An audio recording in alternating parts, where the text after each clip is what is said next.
बिस्मिल्लाहिर्रहमानिर्रहीम। अस्सलाम वालेकुम। सैयदा रूबी रज़ी के चैनल में आप सबको खुश आमदीद। नाज़रीन कराम, इब्न ज़ियाद कौन था? इब्न ज़ियाद की पैदाइश कैसे हुई? खानवादा रसूल सल्लल्लाहु अलैहि वसल्लम को नाहक शहीद करने के बाद इब्न ज़ियाद का अंजाम क्या हुआ?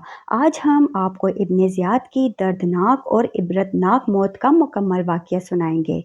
इब्न ज़ियाद कुफा का गवर्नर था, जिसका पूरा नाम इबादुल्लाह इब्न ज़ियाद बिन अबिया, जिसे इब्न मरजान या इब्न ज़ियाद के नाम से पहचाना जाता है। इब्न ज़ियाद बनु उमैया का एक मशहूर फ़ौजी कमांडर था और इमाम हुसैन इब्न अली अलैहिस्सलाम और इनके साथियों के कातिल के अहम अवामिल में से एक था। वो मरजाना नामी लोंडी से पैदा हुआ। बाज़ मौरखीन ने तंज़िया अंदाज में इब्न ज़ियाद को इसकी वालिदा से मंसूब किया है और इसे इब्न मरजाना कहा जाने लगा, जिससे मुराद इब्न ज़ियाद की पैदाइशी नापाकी है। मौरखीन ने लिखा है कि इब्न ज़ियाद की वालिदा से किसी ने ज़िना किया, जिसके नतीजे में इब्न ज़ियाद की पैदाइश हुई, यानी वो एक लोंडी से पैदा हुआ था। इब्न ज़ियाद वाक़िए करबला का मरकज़ी किरदार था, क्योंकि इसके हुक्म पर इमाम आले मकाम इमाम हुसैन अलैहिस्सलाम और इनके अहले खाना पर पानी बंद कर दिया गया था।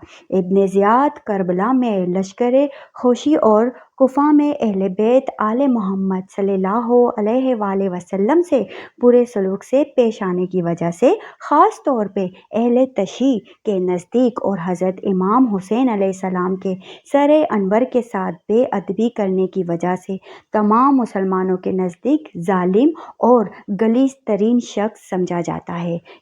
करबला के बाद कुफा में होने वाले दिलखराश वाक़ये में से एक वाक़या ये है कि इब्न ज़ियाद के पास जब हज़रत इमाम आले मकाम इमाम हुसैन अलैहिस्सलाम का सरे अनवर पेश हुआ, तो इसने अपने हाथ में मौजूद छड़ी के साथ आपके होंठों और दांतों की बेहुरमती की।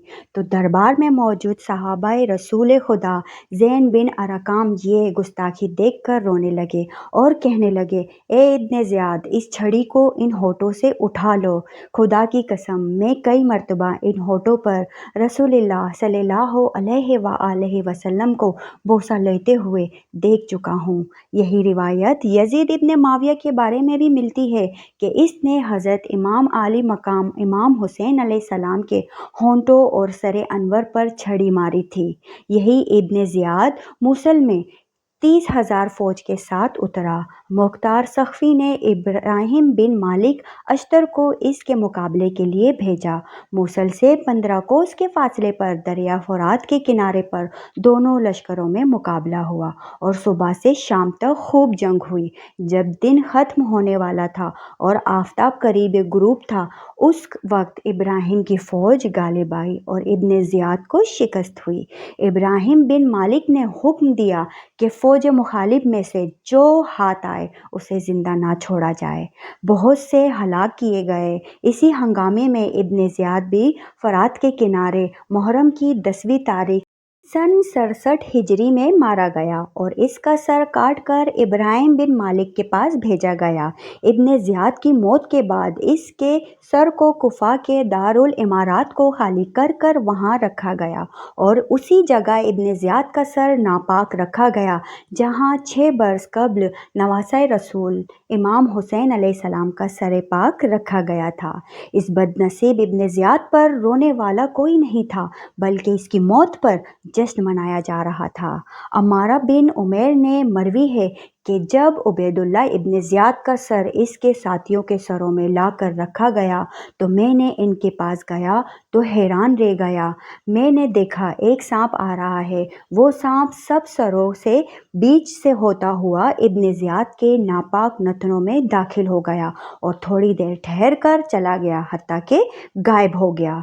फिर 2 या 3 बार ऐसा ही हुआ और यूं خانوادہ رسول صلی اللہ علیہ وآلہ وسلم پر کربلا میں ظلم ڈھانے والا ابن زیاد اپنے عبرتناک انجام کو پہنچ گیا۔ روایت کے مطابق مسلم بن عقیل رضی اللہ تعالیٰ عنہ نے کوفہ میں امام حسین علیہ السلام کے حق میں زمینیں ہموار کرنا شروع کی تو یزید بن معاویہ نے ابن زیاد کو بصرہ سے تبدیل کر کے کوفہ کا گورنر مقرر کر دیا۔ اس نے پہلے مسلم بن عقیل رضی اللہ تعالیٰ عنہ اور ان کے 2 کم سن فرزندوں کو شہید کرا دیا۔ پھر حضرت حر رضی اللہ تعالیٰ عنہ کو 1000 سوار دے کر حضرت امام حسین کا راستہ روکنے کے لیے بھیجا۔ امام حسین علیہ السلام میدان کربلا میں خیمہ زن ہوئے۔ ابن زیاد نے پہلے عمر بن سعید اور پھر شمر بن ذوالجوشن کو فوج دے کر ان کے مقابلے کے لیے بھیجا، جس کے نتیجے میں المناک واقعہ کربلا 10 محرم سن 61 ہجری رونما ہوا۔ امام حسین علیہ السلام کی شہادت کے بعد پہلے شہادت کے سر کاٹ کر ابن زیاد کو پیش کیے گئے۔ اس نے امام حسین کے سر انور کی بے ادبی کی اور تمام سر یزید ابن معاویہ کو روانہ کیے، اور پھر یزید ابن معاویہ نے بھی امام حسین علیہ السلام کے سر انور کی بے حرمتی کی۔ محرم سن 67 ہجری میں ابن زیاد مختار سکوی کے جنرل ابراہیم کے ہاتھوں مارا گیا، جس میں ابن زیاد کو شکست ہوئی۔ وہ میدان جنگ میں قتل ہو گیا۔ قتل کے بعد اس کے سر کو کوفہ میں اسی مقام پر لا کر رکھا گیا جہاں 6 سال پہلے اس نے امام عالی مقام امام حسین علیہ السلام کا سر رکھوایا تھا۔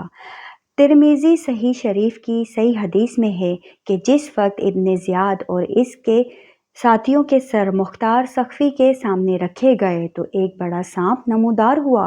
اس کی ہیبت سے لوگ ڈر گئے۔ وہ تمام سروں پر سے پھرا۔ جب عباد اللہ ابن زیاد کے سر کے پاس پہنچا تو اس کے نتنوں میں گھس گیا اور تھوڑی دیر ٹھہر کر اس کے منہ سے نکلا۔